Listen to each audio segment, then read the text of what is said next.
ofertar. E que essa oferta seja com amor, Deus. A devolução do dízimo seja como primícia. E o Teu nome seja honrado e glorificado em tudo aquilo que nós fazemos. Nós oramos a Ti, te agradecemos. Em nome de Jesus. Amém. Estou certo. Tu és tudo que eu mais quero. O meu fôlego Tu és.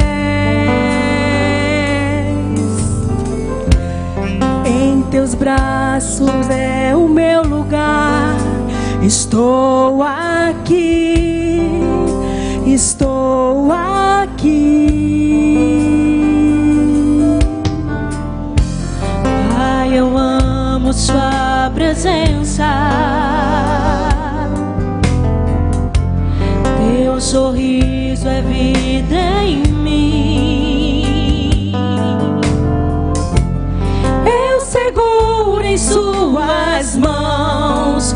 Confio em Ti, confio em Ti. Quero ir mais fundo, leva-me mais perto, onde eu Te encontro, no lugar secreto. Aos Teus pés me rendo, pois a Tua glória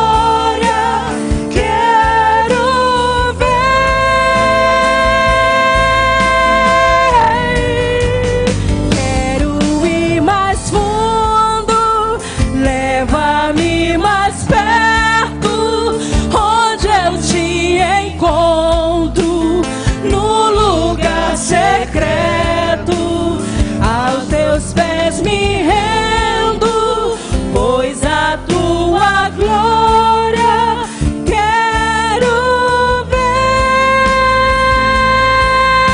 Vamos cantar do começo. Se você pode já ficar de pé, já ofertou.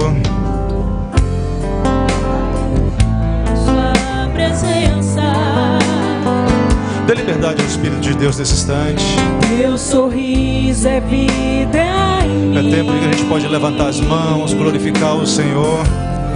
Eu seguro em Suas mãos. Eu confio em Ti, confio em Ti.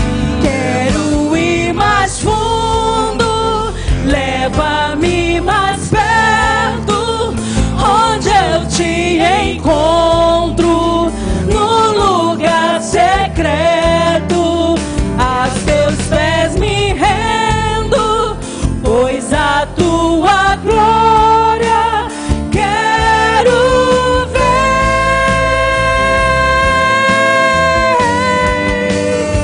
Quero ir mais Quero é Te ver. me envolva com Tua glória e poder. Tua majestade é real, Tua voz ecoa em meu ser. Tudo que eu mais quero é Te ver. Me envolva com Tua glória e poder. Tua majestade é real, Tua voz ecoa em Mais uma vez, tudo que eu mais quero é Te ver. Me envolva com Tua glória e poder. Tua majestade é real, Tua voz ecoa em meu ser. Tudo que eu mais quero é Te ver. Me envolva com Tua glória e poder. Tua majestade é real, Tua voz ecoa em meu ser. Quero ir mais fundo, leva-me mais perto, onde eu Te encontro, no lugar secreto. Aos Teus pés me rendo, pois a Tua glória quero ver. mais uma vez. Quero ir mais fundo, leva-me mais perto, onde eu Te encontro, no lugar secreto. Aos Teus teus pés me rendo, pois a tua glória quero ver.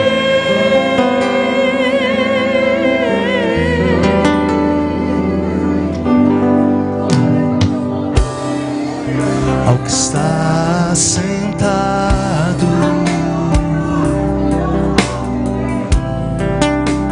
no trono, e ao Cordeiro, seja o louvor.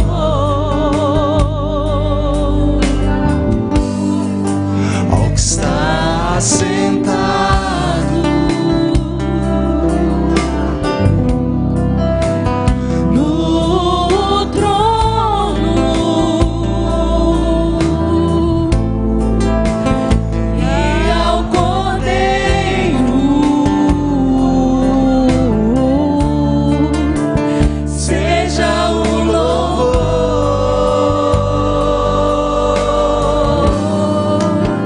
seja a honra, seja a glória, seja o domínio pelos séculos dos séculos. mais uma vez, seja a honra, seja a glória, Seja a honra, seja a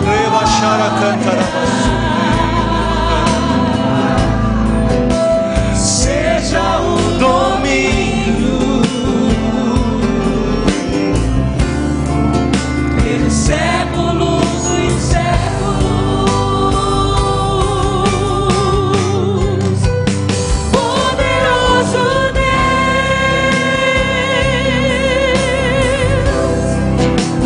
poderoso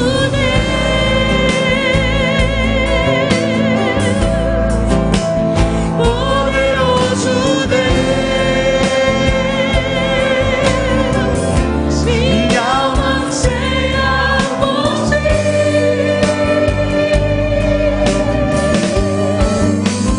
Poderoso Deus, poderoso Deus, poderoso Deus, minha alma anseia por ti. Mais uma vez, bem suave, cante. Poderoso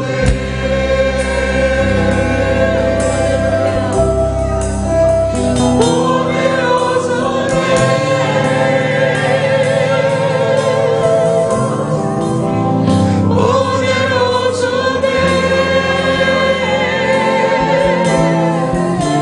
minha alma anseia por ti.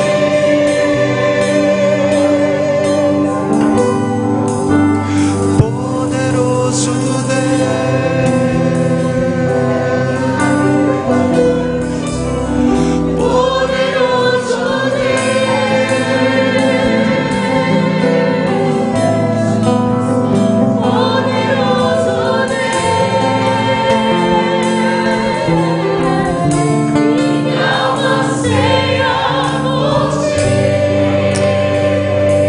Deus que está sentado sobre o trono, cheio de honra, de glória, de louvor. A tua igreja te adora, a tua igreja te reverencia nesse lugar. Nós nos juntamos aos seres celestiais que proclamam: Santo, Santo, Santo é o nome do Senhor, todo tempo, de eternidade, porque aquele que te contempla, aquele que está diante da tua presença, não pode fazer outra coisa senão reconhecer quão santo, quão poderoso, quão glorioso tu és, Deus.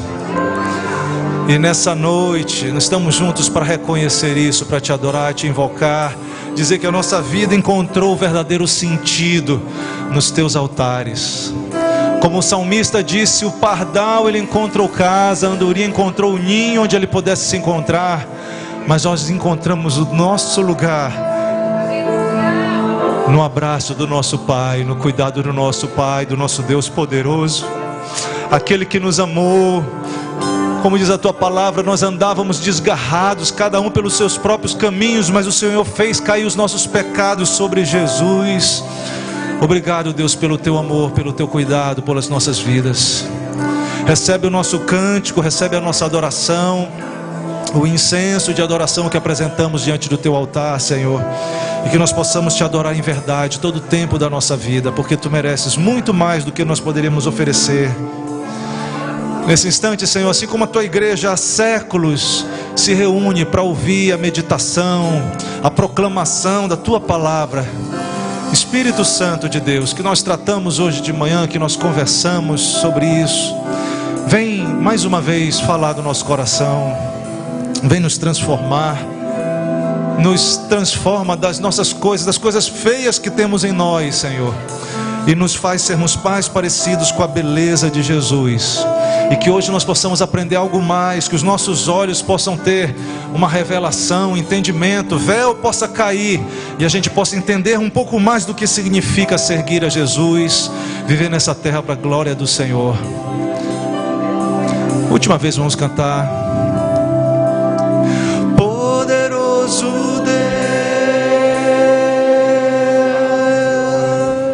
Deus, poderoso Deus.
Senhor, no templo de Deus tudo dá glória, diante do altar do Senhor, diante da presença do Senhor, não há outra resposta, além de adoração, além de culto, além de exaltação.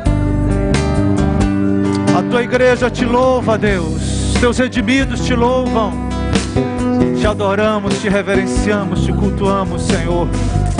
Obrigado, Jesus, obrigado por tantas coisas boas que o Senhor tem feito por nós. Tu és nosso Deus poderoso, te honramos com o nosso cântico. Muito obrigado, Pai, muito obrigado. Aleluia, quantos santos gratos a Deus aqui tem. Diga glória a Jesus.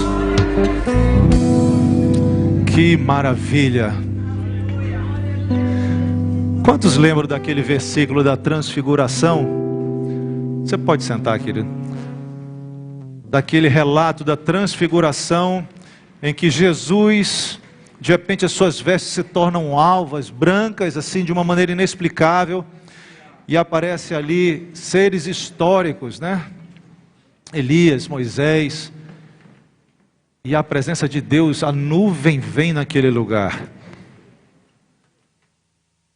A nuvem de Deus, porque Deus é tão profundo, tão tremendo, que às vezes ele não vai se revelar de uma maneira, a gente não tem condição de ver. E quando a Bíblia fala de nuvem, é justamente para a gente saber que ele está ali, mas mesmo que a gente não consiga ter a dimensão daquilo.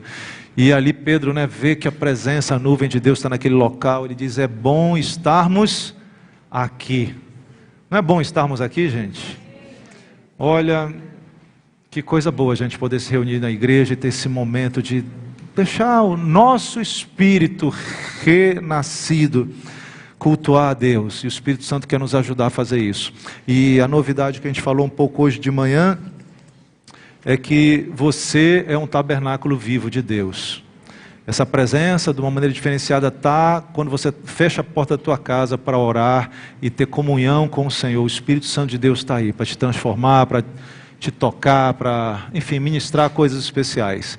Se puder colocar aqui, hoje nós vamos falar de um tema chamado a loja de material de construção de Deus. Quantos já foram na loja de Deus alguma vez? Você deve estar dizendo, eita, que lá vem heresia. Não. Deixa eu te falar uma coisa, Deus está num processo de construir. Deus está num processo de construção. E a gente vai ver isso, vamos lá, vamos ver se o passador está aqui, se a gente consegue avançar.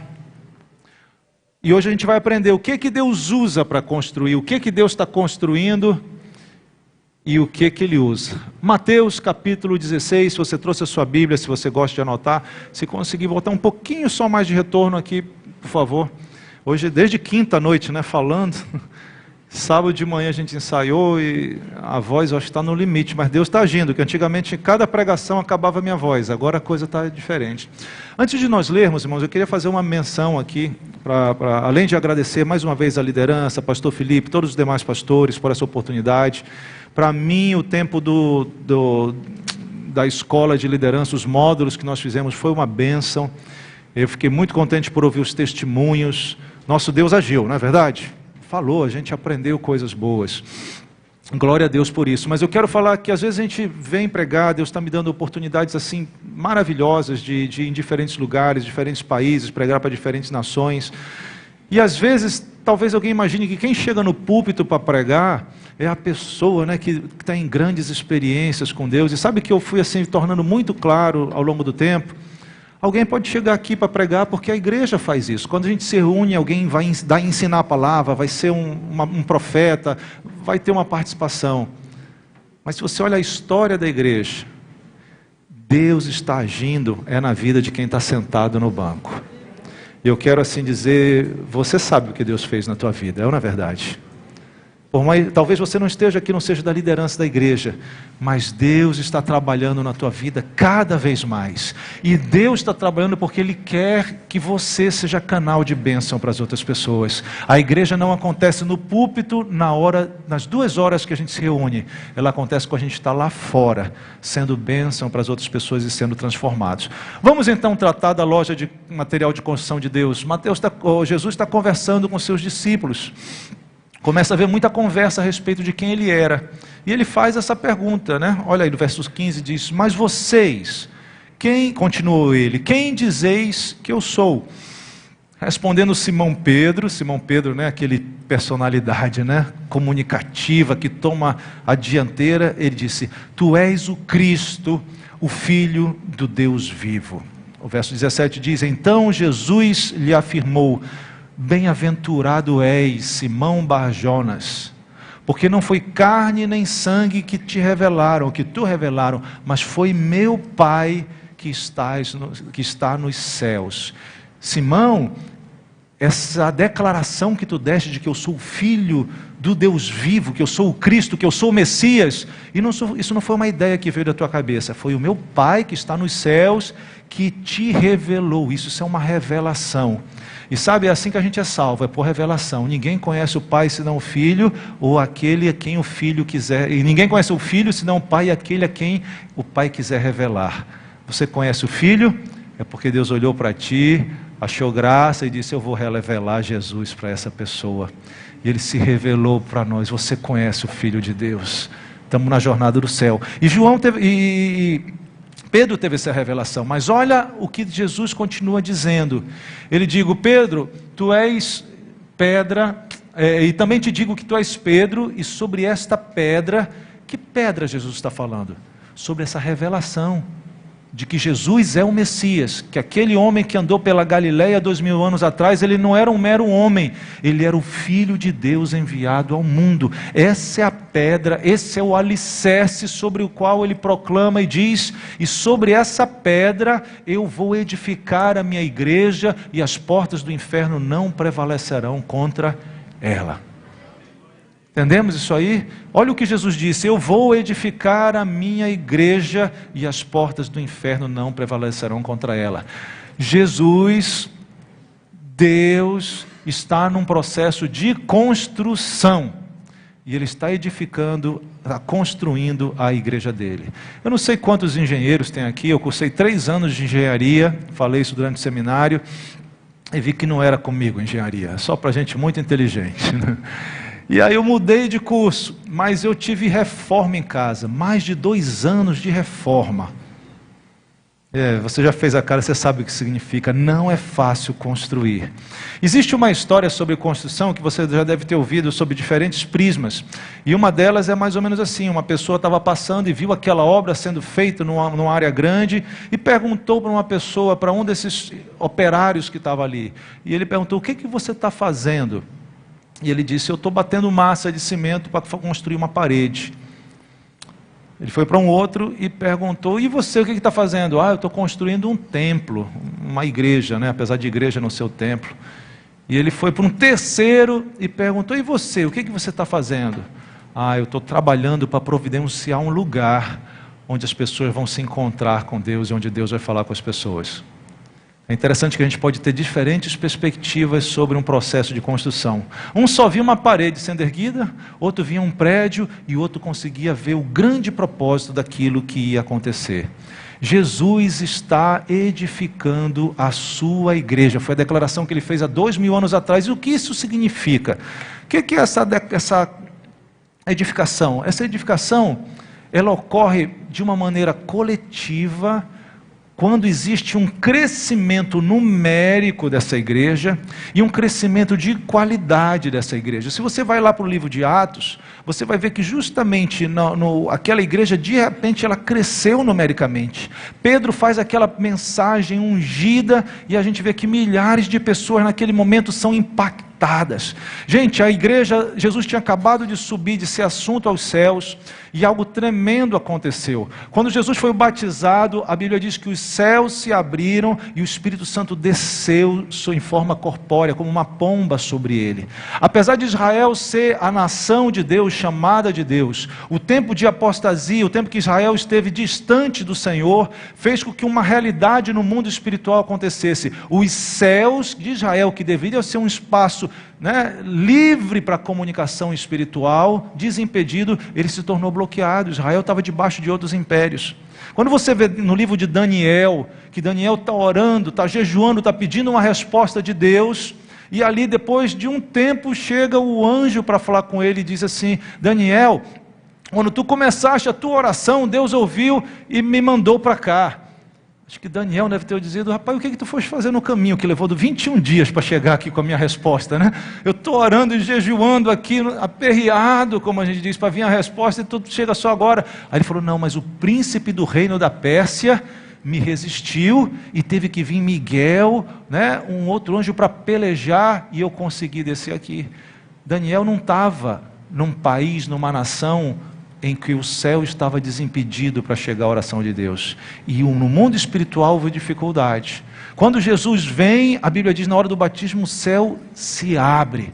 E sabe o que acontece? Quando chega o momento do dia do Pentecostes, aquele céu que já começou a estar aberto, aí que o Espírito Santo vem com tudo. Já não era mais só sobre a vida de Jesus, mas era sobre aqueles que estavam nos cenáculos, e a unção estava tão grande, e aquela presença ainda de Jesus era tão forte, que na primeira pregação, milhares de pessoas aceitam Jesus, e a gente vê que na sequência, milagres eram feitos pelos apóstolos, era uma coisa tremenda acontecendo. E o resultado disso foi que houve um crescimento na quantidade daquela igreja, e não somente isso, um crescimento à medida que os apóstolos iam ensinando a doutrina, a maneira de viver para agradar a Deus. Aquela igreja ia crescendo também em qualidade. Se você vê aí justamente do verso 41 em diante, diz que foram quase 3.000 almas que aceitaram a Jesus, e na sequência eles continuavam na doutrina, no ensino dos apóstolos, comunhão, partir do pão e assim por diante. A igreja ia crescendo em quantidade e ia crescendo em qualidade. O propósito de Jesus com a igreja é que ela cresça. Ele está construindo em quantidade e construindo em qualidade. Esse é o propósito coletivo. Mas sabe de uma coisa? Igreja não é somente essa ideia que muitas vezes a gente tem do templo, do espaço físico. Igreja é esse organismo vivo e espiritual da qual nós somos membros. E assim como a noção de local onde Deus habitava no passado era num tabernáculo, a Bíblia nos apresenta no Novo Testamento que nós somos esse tabernáculo, um templo onde Deus habita. Então, quando a gente pensa em termos de Jesus edificar a igreja, Ele não está só edificando essa igreja visível, coletiva, que se reúne como a gente está vendo. Ele quer individuar cada um de nós, Ele quer edificar cada um de nós individualmente, para te levar para duas coisas. Para você ser um cristão maduro e experiente, que não é mais infantil, que não se deixa levar por qualquer coisa, que não se abate pelas circunstâncias da vida, mas também um cristão que frutifica, que dá resultado. Jesus está trabalhando para construir a sua igreja coletivamente, quantidade e a qualidade, e aqui particularmente essa parte do corpo de Cristo, tantos trabalhos impressionantes estão em andamento, quanta coisa acontecendo, a igreja crescendo, vimos aí batismo, que maravilha. Mas além desse crescimento coletivo, Deus quer que você e eu, individualmente, Ele quer nos construir. Agora imagina que você é um templo, te imagina assim, que tipo de templo será que você é, hein? Será que tem um alicerce direitinho? Será que teu alicerce está bem firmado? O alicerce é a doutrina de Cristo, são os ensinamentos básicos. Agora pensa no restante, será que a tua parede está bem rebocada? Tem umas brincadeiras que dizem por aí, nas redes sociais, que tem gente que está tirando selfie de iPhone, com uma casa sem reboco, sem nada, porque está investindo em uma coisa e deixando totalmente sem cobertura outras. Como nós somos, se nós olharmos para a gente disser, eu sou um templo, que tipo de templo eu sou, onde Deus, onde Jesus, onde o Espírito Santo está habitando? Deus quer te levar, meu irmão e minha irmã, a ser um crente maduro e um crente frutífero. O que Ele usa então? Ele já fez tudo o que era necessário, mas sabe, o material de construção está pronto, mas nós temos que ter uma decisão de ir para essa loja comprar. E gente, quem já fez construção sabe que tem um tipo de material que é caro, não é verdade? Mas vale a pena quando está tudo pronto. Quando a obra termina e você olha para aquilo, é algo maravilhoso. A gente tem que entender então, o que eu tenho que adquirir nessa loja que Deus preparou. E a Bíblia, ela nos ensina exatamente quais são as coisas, quais são esses materiais que vão nos edificar. E nós vamos ver 4 materiais, eu vou tentar correr um pouquinho para a gente não avançar tanto no tempo, mas a primeira coisa que edifica, eu fiz a pesquisa na Bíblia e busquei, se você encontrar outra coisa me avisa, eu vou querer acrescentar, mas a primeira coisa que edifica a igreja se chama ministérios. Deus estabeleceu ministros, Deus estabeleceu tipos de ministérios. O que é ministérios? A gente estudou isso aqui durante o seminário. Ministro significa, nesse sentido, é alguém que vai servir, é alguém que serve, alguém que atende, que cumpre uma missão de servir. E você vê que Paulo teve isso muito claramente na sua vida. Ele deixou muito claro, ele falou da importância dos ministérios, ele falou da importância de cada um fazer um papel como filho de Deus, como membro do corpo de Cristo. Ele fala do corpo, nós somos integrantes, nós temos algo para fazer. E particularmente no capítulo 4 de Efésios, olha o que Paulo escreve. Ele mesmo, Jesus, concedeu uns para apóstolos, outros para profetas, outros para evangelistas, outros para pastores e mestres, com vistas ao aperfeiçoamento dos santos, para que o desempenho do seu serviço para a edificação do corpo de Cristo. Existe algo que, uma das coisas que Deus estabeleceu para o corpo de Cristo ser edificado, se chama ministérios, ministros, pessoas que servem a Deus na terra e que esse serviço causa transformação para melhor nas pessoas e na igreja como um todo. Esses ministros, quando eles atuam na igreja coletivamente, a igreja vai crescer em quantidade. Por exemplo, o que é um apóstolo? Apóstolo vem de uma palavra grega que tem esse mesmo som, que simplesmente significa enviado. Alguém que é mandado para cumprir uma missão, alguém que vai implantar o reino de Deus num lugar. Você vê que o apóstolo Paulo, por exemplo, era o apóstolo dos gentios, e ele ia para um lugar e ele implantava uma igreja. Às vezes ele passava meses, às vezes ele passava anos, e ali fortalecendo, lançando o alicerce da fé cristã, o ensino de Cristo. Ele fazia isso, isso causava um crescimento em quantidade e um crescimento em qualidade da igreja, porque não somente novas pessoas aceitavam Jesus, como o carcereiro lá de Filipos, todo mundo lembra, ele e a família dele, e ele ia ensinando. A gente vê as cartas que Paulo escreveu, até hoje elas nos ensinam, não é verdade? Aquilo era carta para a gente daquela época, para melhorar não somente a quantidade, mas a qualidade dos cristãos. Um ministro, ele faz a igreja crescer. Um apóstolo, um evangelista, o que é? É alguém que é ungido por Deus para pregar a palavra e para que vidas sejam salvas. Pregar o evangelho e o Espírito Santo os convença de que isso é verdade. Mas quando você pensa, por exemplo, num mestre, num pastor, o que ele faz? É aquele que está cuidando.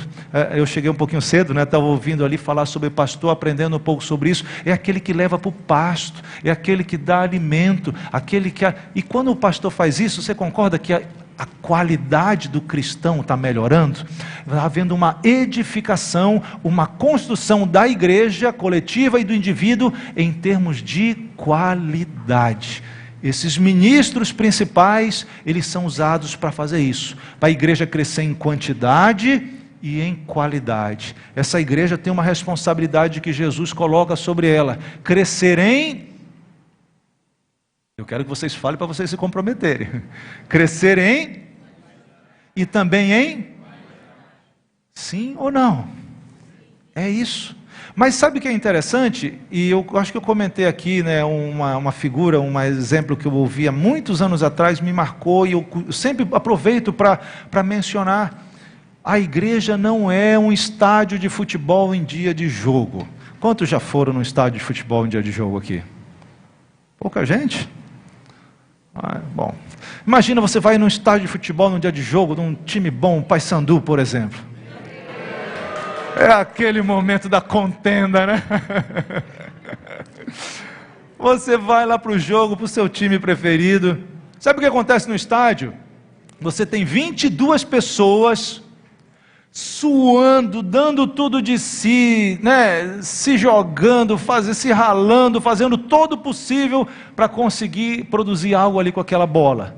E enquanto esses 22 estão fazendo tudo, tem milhares de pessoas sentadas na arquibancada, algumas com pipoca, outros com refrigerante, cerveja lá, e dizendo assim: vai, vai.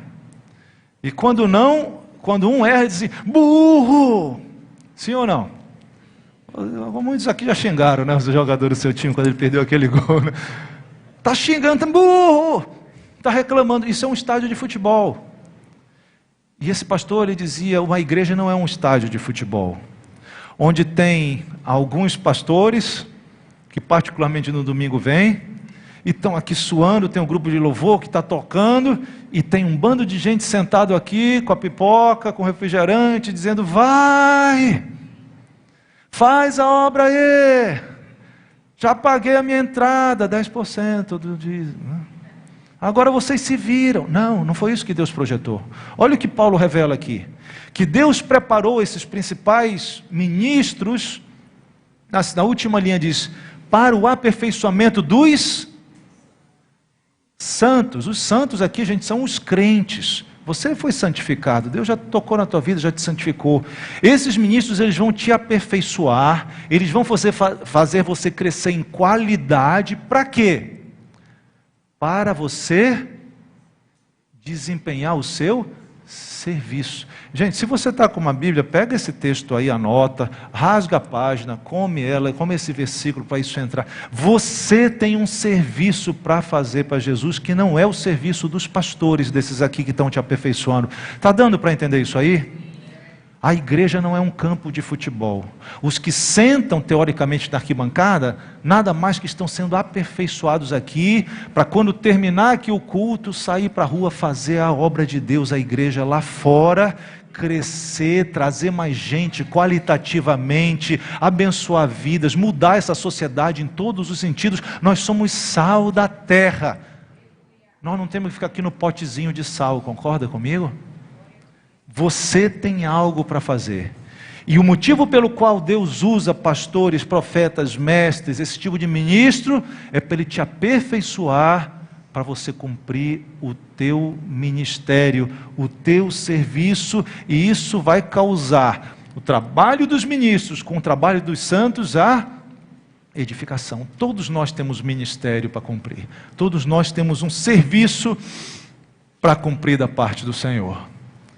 Tem mais coisa que edifica? Primeira coisa na loja de material de construção de Deus que edifica são os ministros, o ministério. Segunda coisa que você vê na Bíblia, abre comigo em 1 Coríntios capítulo 14, a essência da pneumatologia de Paulo está nesse capítulo. O que é pneumatologia? É o estudo, até teológico, das coisas ligadas ao Espírito Santo. E quando você vai ver no Novo Testamento, Paulo trata disso. Deus nos edifica espiritualmente quando nós falamos em línguas estranhas. 1 Coríntios capítulo, aqui está 13, perdão, não sei porque saiu 13, mas é 14, tá bom? Esqueço que está projetado, essa referência do que está projetado. Mas quando você vai ver, Paulo começa a dar uma dica. Você concorda comigo que Paulo foi um tremendo de um crente? Sim ou não? Paulo tinha uns segredos, que quando a gente vai ver, a gente descobre. E eu falei ainda agora sobre o Pentecostes, e algo aconteceu no dia do Pentecostes, foi um cumprimento de uma promessa que Jesus fez. Ele diz, aquele que crê, os que creem em mim, vão falar outras línguas. E aqui tem dois aspectos sobre falar essas línguas. Particularmente lá no dia do Pentecostes, uma das manifestações que aconteceram é que aqueles homens falaram em línguas que eram de idiomas conhecidos na terra. Se você vê lá o relato de Atos, vai ver que pessoas de outros lugares ouviam aqueles homens galileus ali, simples, falando no seu próprio idioma. Como é que pode ser, né? A pessoa medo está falando na minha língua. Foi uma manifestação.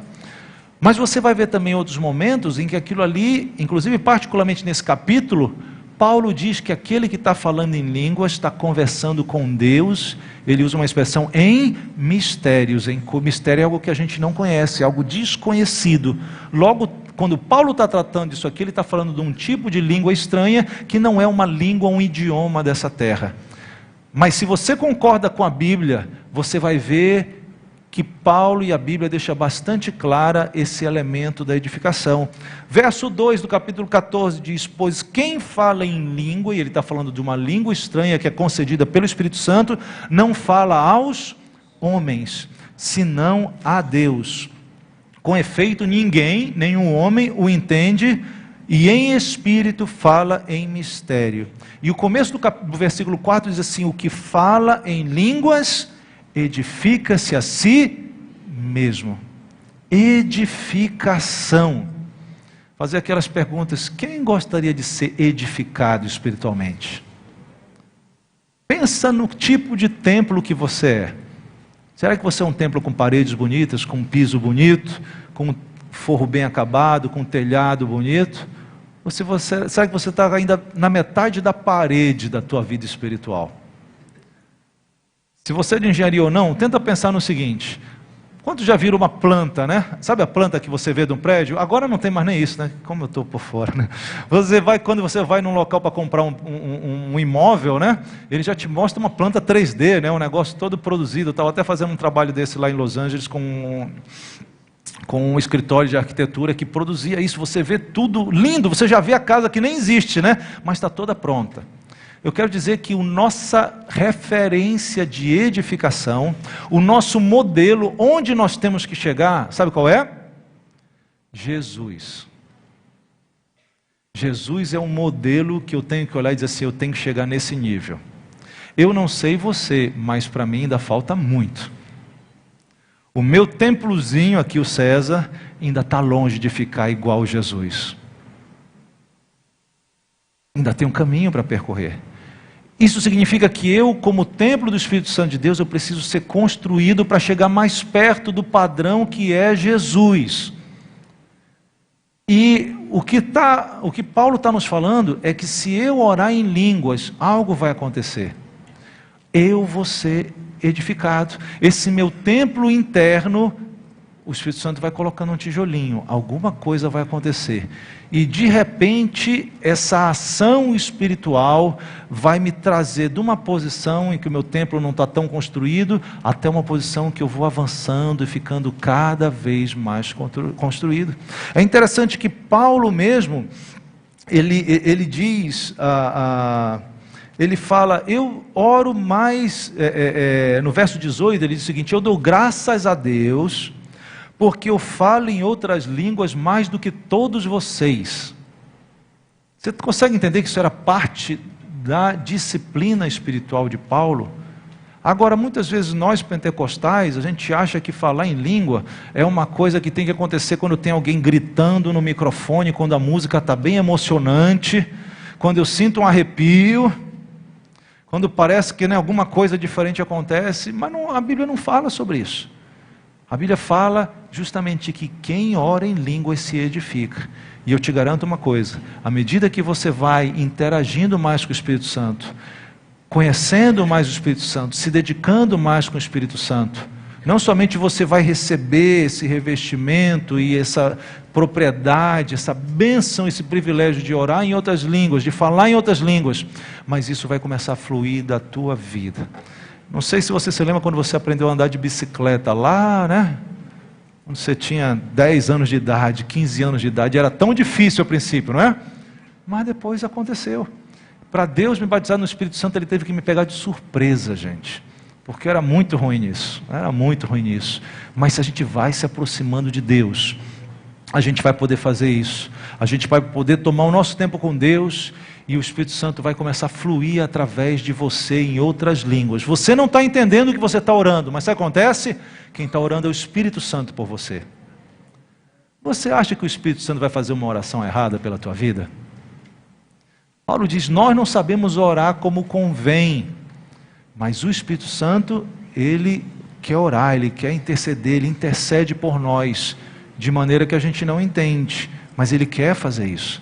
Em outras palavras, você tem dentro de você um potencial do próprio Deus interceder pela tua vida, mas tem que abrir a boca, tem que buscar e tem que deixar isso acontecer. Segunda coisa que edifica, a primeira são os ministros, a segunda o que nos edifica individualmente línguas estranhas. E nesse mesmo capítulo a gente vai ver a terceira coisa que a Bíblia nos diz que edifica. Sabe o que é? Profecia. O que é profecia? A Bíblia fala de profetas, a revelação, a Bíblia é um relato de profecias. Mas a profecia é a palavra de Deus, a Bíblia é a palavra escrita de Deus. A profecia é aquilo que Deus está falando nesse momento, aquilo que Ele quer falar nesse momento através de um homem para outra pessoa.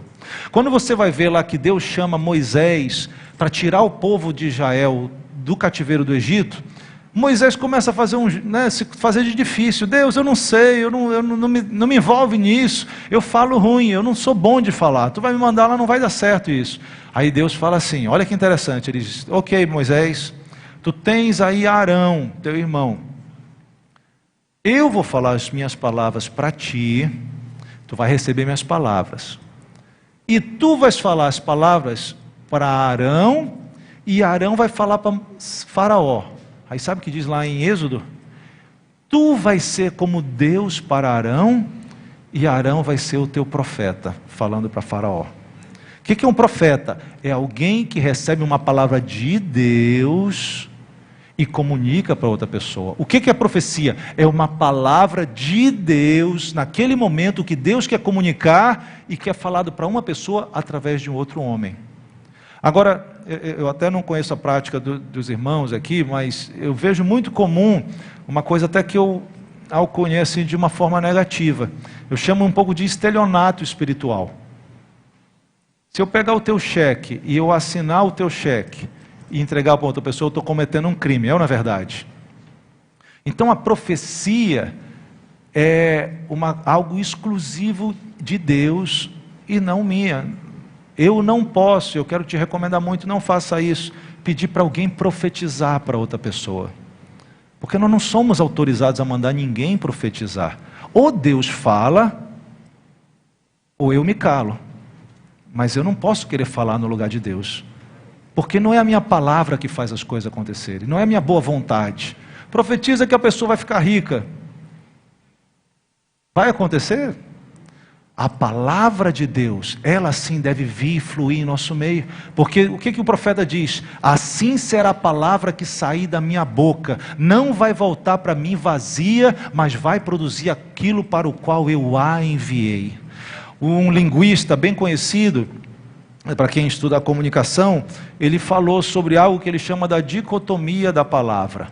Ele diz que a palavra humana, ela tem um signo, uma forma e um significado. Está aqui a Roberta, não vou nem, que trabalha nessa área, eu não vou nem me usar muito a falar nisso. Mas imagina, gente, que eu falo para vocês a palavra mesa.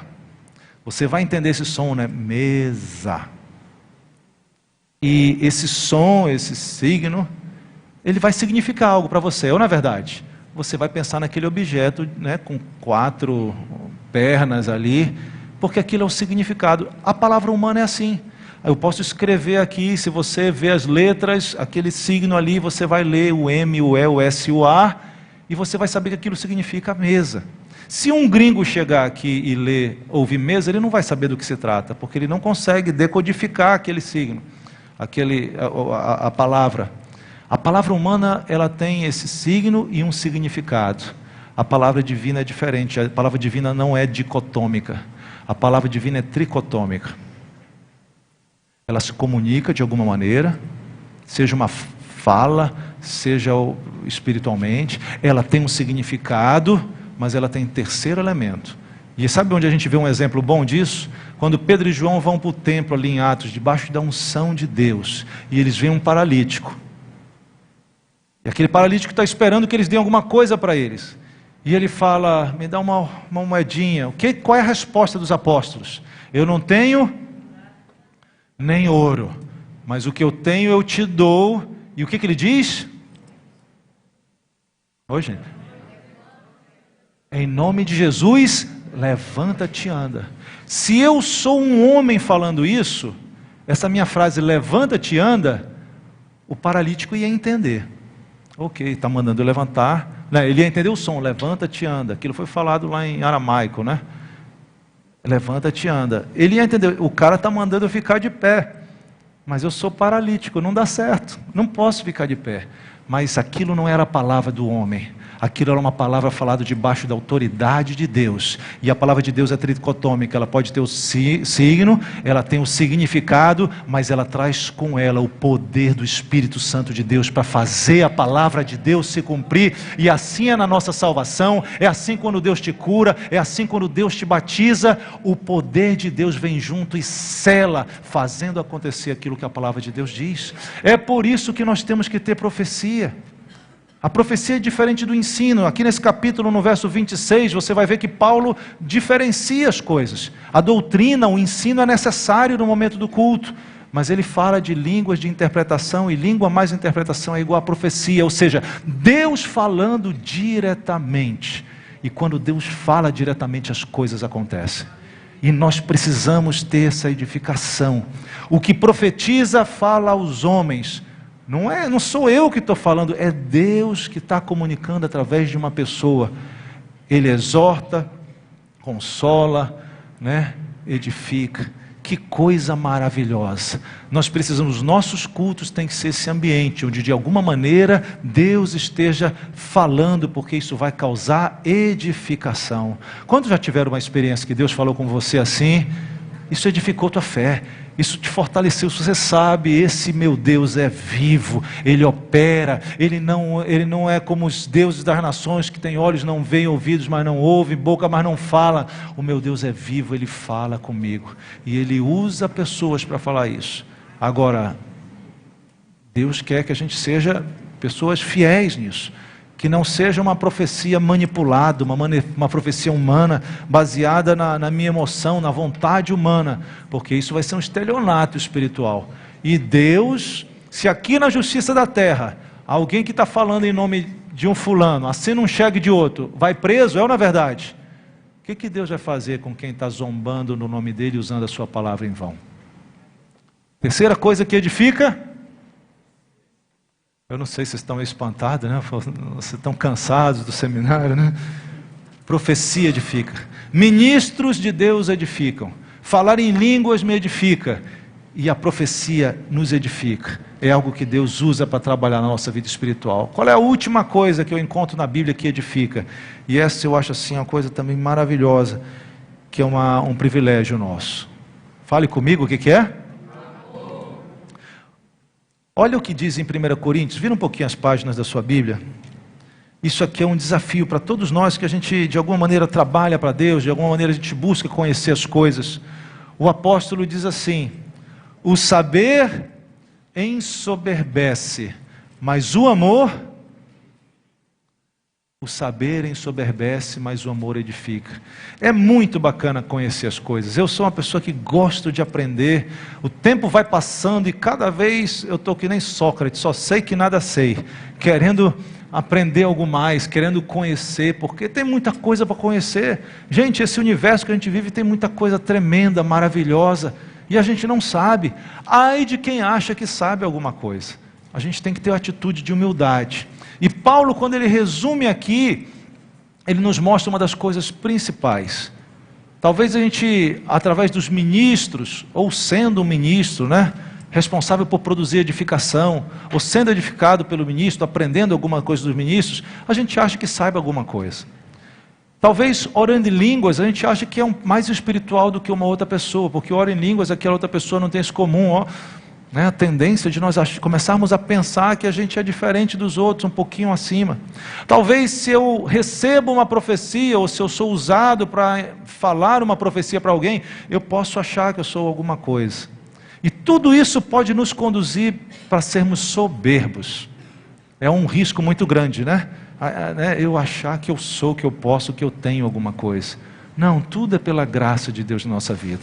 E Paulo deixa claro, gente, saber, conhecer, pode nos tornar soberbos, pode nos tornar cheios de si, mas o amor edifica. E nós vamos concluir dando exatamente a definição de amor, porque eu acho que essa é uma das palavras que mais a gente peca em entender na Bíblia e no contexto da sociedade. Quando você olha para o momento que o Novo Testamento foi escrito, as pessoas se comunicavam, né, muito em grego. O grego tinha sido um dos impérios.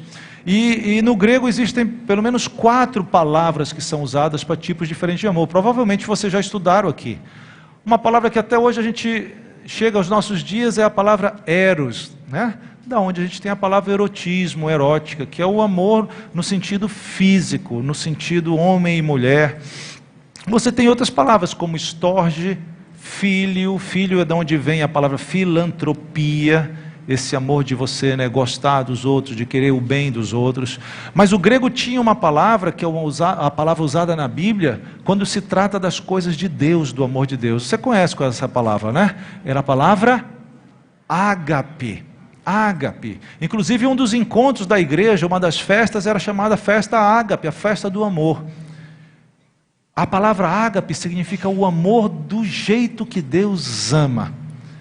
E como é que a gente consegue traduzir esse amor do jeito que Deus ama para a nossa realidade? Eu, quando vou fazer casamento, eu tento tocar nesse assunto. Porque muitas vezes as pessoas acham que amor nada mais é do que, na verdade, é a paixão. Porque no momento que eu sou frustrado, que eu não sou correspondido, esse amor vira ódio. E lamentavelmente o Brasil, né, quantos casos que se chama de feminicídio, homens, né, matando a mulher, coisas assim absurdas. E alguém em algum momento diz que foi um crime passional, né? Realmente, não tem a ver com amor, tem a ver com esse desvario de paixão. E aí a pergunta, o que é amor então? Como é que eu vou amar? Porque, gente, sinceramente, tem gente que é fácil de amar, né? Olha esses pastores aqui, olha, todo mundo bonito, né? Não é fácil de amar, meus irmãos aqui do louvor, é bênção. Mas não tem aquela pessoa lá no teu trabalho que é um atribulado, né? Filho de Belial. Tem uns xingamentos gospel aí, se você quiser eu ensino depois, tá bom? Não tem gente que é difícil de amar, é ou não é verdade? Aquele seu parente que não é convertido, né? Eu espero que não tenha ninguém aqui difícil de amar, né? Mas entenda, o amor não é algo que se baseia pela emoção. O amor é algo que não está baseado no que eu sinto. E eu gosto muito, se você trouxe a sua Bíblia, se você quiser entender o que é amor do ponto de vista de Deus, abra na segunda epístola do apóstolo João. É aquele João chamado o apóstolo do amor, né? Olha, eu gosto das definições da Bíblia, quando a Bíblia assim define, pá, é isso aqui. E João nesse momento ele mata a pau, como diz aquela nossa expressão, ele nos mostra o que é o amor. E eu queria que você guardasse isso no teu coração, porque quando você vive isso, você vai causar edificação na vida das pessoas. E nós estamos aqui nessa terra envolvidos no negócio da edificação. Jesus está edificando a igreja e nós estamos trabalhando com Ele nesse processo de edificação. Olha lá, verso 5. E agora, Senhora, rogo-te, não como se escrevesse um novo mandamento, senão um mandamento que nós tivemos desde o princípio. Que mandamento é? Que nos amemos uns aos outros. Esse é o mandamento. Aí alguém pergunta, e João, e o que é amor? Verso 6. Amor é isso, andar segundo os seus mandamentos. O que é amor? Olha aqui, ó.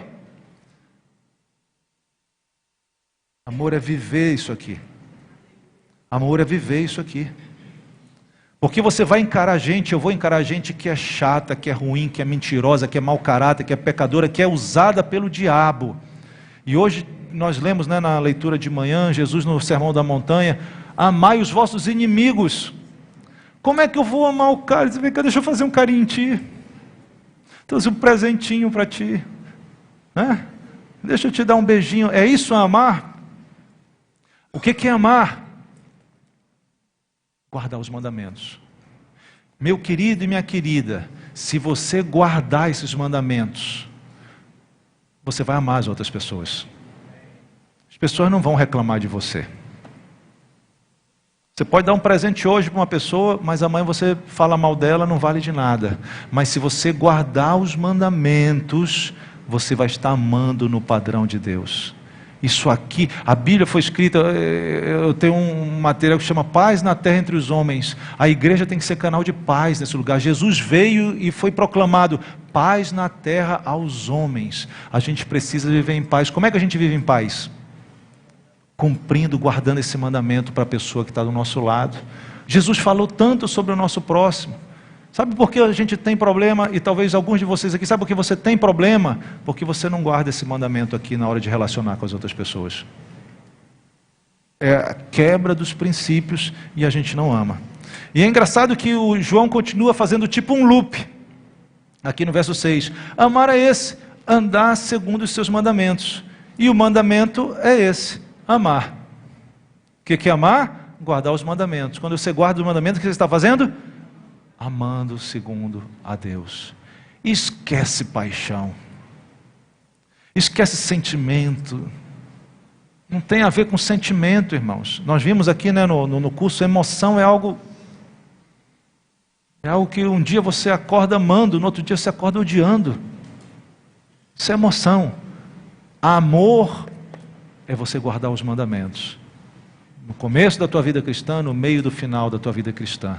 E deixa eu dizer uma coisa, quando você guarda os mandamentos, quando você ama, pessoas vão ser edificadas. Quantos aqui você recebeu a visita do pastor, você recebeu a oração de um amigo teu, daqui da igreja, alguém te deu dinheiro, alguém te visitou quando você estava enfermo. Deus estava confirmando dentro de ti, olha, vale a pena seguir a Jesus. Olha essa pessoa me amando, orando, né? Quando alguém jejuou por ti, alguma coisa aconteceu. Quando os ministros estão te servindo aqui, ensinando a palavra de Deus, orando por ti. Isso é guardar o mandamento, isso é amar. E à medida que você vai amando, você vai mudando, você vai causando edificação onde você está. Gente, isso é que é Deus, né? Quantos sabem que Deus está aqui no nosso meio nesse momento?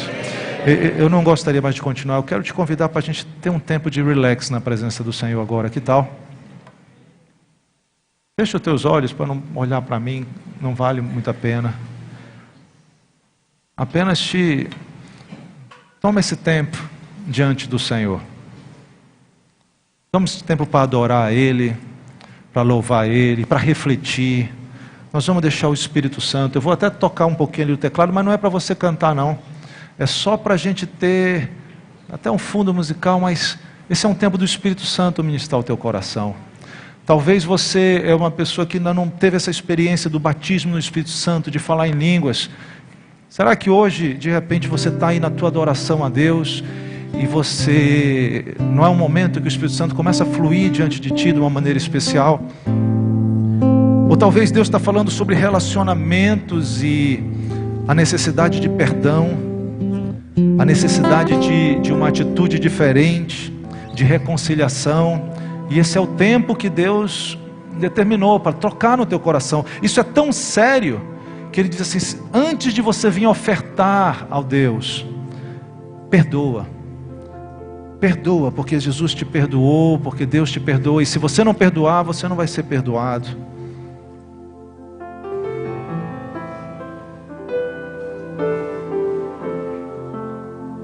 Vamos ter alguns tempinhos na presença do Senhor.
Estás aqui, movendo entre nós.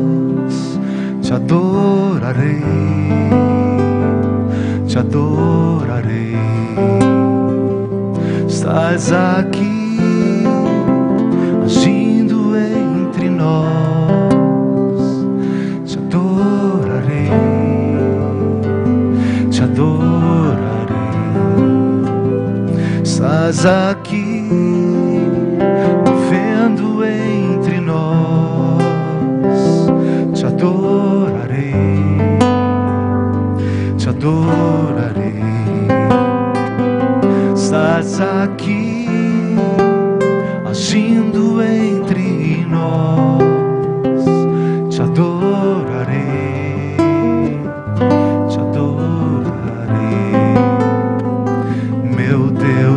Deus de milagres, caminho de promessas, caminho no deserto, luz na escuridão. Meu Deus, esse é quem tu és.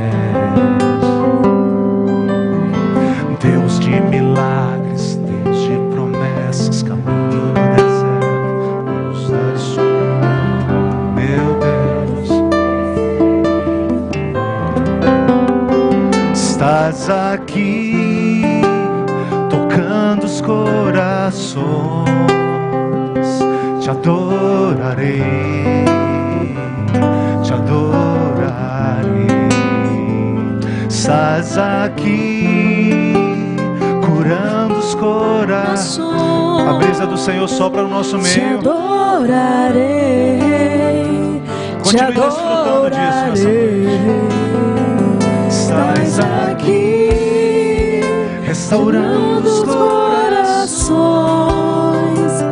te adorarei, te adorarei. Estás aqui, curando os corações. Te adorarei, te adorarei. Meu Deus é Deus de milagres, Deus de promessas, caminho no deserto, luz na escuridão. Meu Deus, esse é quem tu és. Meu Deus é Deus de milagres, Deus de promessas, caminho no deserto, luz na escuridão. Meu Deus, esse é quem tu és. Você pode ficar de pé pra gente cantar junto. Meu Deus é Deus de milagres, Deus de promessas, caminho no deserto, luz na escuridão. Meu Deus, esse é quem tu és. Meu Deus é Deus de milagres, Deus de promessas, caminho no deserto, luz na escuridão. Meu Deus, esse é quem tu és. Esse é quem tu és. Esse é quem tu és. Esse é quem tu és. Esse mesmo espírito de adoração. Se existe hoje alguém aqui que nunca entregou sua vida ao Senhor, é o tempo de você vir rapidamente aqui na frente, que a gente quer orar por você. Deus te chamou, Deus te escolheu, Deus tem um propósito na tua vida antes de você nascer. Mas é preciso você entregar a tua vida ao Senhor Jesus. A Bíblia diz que quando Jesus voltar sobre essa terra, Ele vem com os anjos, e os anjos vão recolher aqueles que confessaram o Senhor Jesus. Se existe alguém aqui que ainda não fez isso, venha rapidamente confessar Jesus publicamente. Os demais que já fizeram, continuem adorando ao Senhor, dando liberdade, porque Deus quer comunicar a você. Se existe alguém, venha rapidamente. Nós já vamos passar a palavra para o pastor Felipe.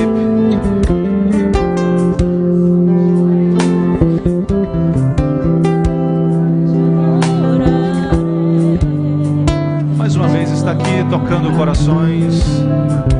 Estás aqui, tocando os corações. Te adorarei, te adorarei. Estás aqui, curando multidões. Te adorarei, te adorarei. Estás aqui, restaurando corações. Te adorarei, te adorarei. Estás aqui, transformando histórias. Te adorarei, te adorarei. Meu Deus é Deus de milagres, Deus de promessas, caminho no deserto, luz na escuridão. Meu Deus, esse é quem tu és. Meu Deus é Deus de milagres, Deus de promessas, caminho no deserto, luz na escuridão. Meu Deus,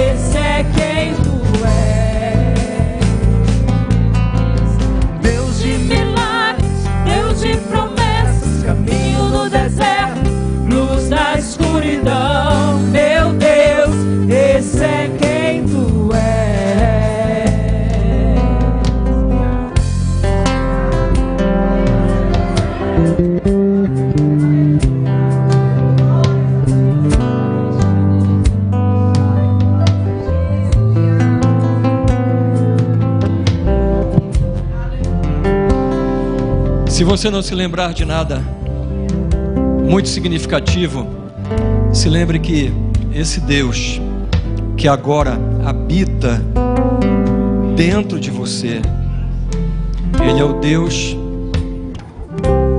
do caminho no deserto.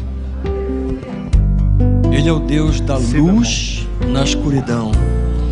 Ele é o Deus de promessa. Ele é o Deus de milagre. Ele é o Deus, o Espírito Santo, que jamais te abandona.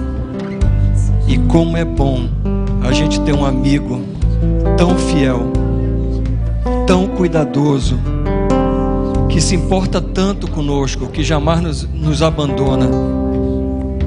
Como é bom a gente ter a companhia desse Espírito Santo. Se não se lembrar de nada, se lembre disso.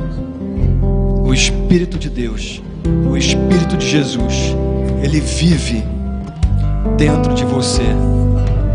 Ele quer se relacionar com você. Ele quer que você dê espaço a Ele. Dê espaço. Como nós ouvimos de manhã, tempo de qualidade. Escute o Espírito Santo falar. Escute. Abra seus ouvidos, seus olhos e deixe o Espírito Santo aprofundar o nível de relacionamento com você. É isso que Ele quer. Sobre todas as coisas, cristianismo sempre vai ser relacionamento. Relacionamento. E relacionamento se constrói com comunicação. Ouça o Espírito Santo. Amém? Feche seus olhos, vamos orar. Pai, em nome de Jesus, nós queremos abrir ainda mais o nosso entendimento, o nosso coração, e queremos nos relacionar melhor contigo, Deus. E sabemos que isso só acontece quando nós te priorizamos, Deus. Quando nós te amamos. E te amar, Deus, é conhecer a tua palavra e colocá-la em prática. É refletir sobre a tua vontade e simplesmente tomar a decisão de te obedecer. Nós sabemos o que tem que ser feito. Nós sabemos como fazer. Nos motiva, Senhor. Nos enche da tua atitude. Como a tua palavra fala, nós sabemos que tu operas em nós tanto o teu querer quanto o teu realizar. Nos amolece, Senhor, que a gente possa ficar de fato ansioso pela tua palavra, pela tua companhia, pela tua direção, pelo teu falar. Nos ajuda, Senhor, nos ajuda, porque nós precisamos de ti. Precisamos do teu Espírito Santo para interceder por nós. Nós precisamos da tua intercessão, Deus. Nós precisamos da edificação, Deus. Nos ajuda, Pai. Olha por todos nós e por cada um de nós, por cada líder, por cada pessoa que esses dias esteve aprendendo de ti, Deus. Aprendendo sobre discipulado, porque é isso o que é liderança. Liderança é discipulado, Senhor. Não é ser ovelha, é ser discípulo. E o teu discurso para nós, ele não será duro, e nós não iremos embora da tua presença. E essa é a nossa decisão. E nós, Senhor, pactuamos contigo e te pedimos: vem sobre cada um de nós, vem sobre as nossas famílias e faz a tua vontade sem restrição em cada um de nós. Venha, Espírito. Venha, Espírito de Deus. Nós oramos, Senhor, e nós pedimos, nós suplicamos a tua presença.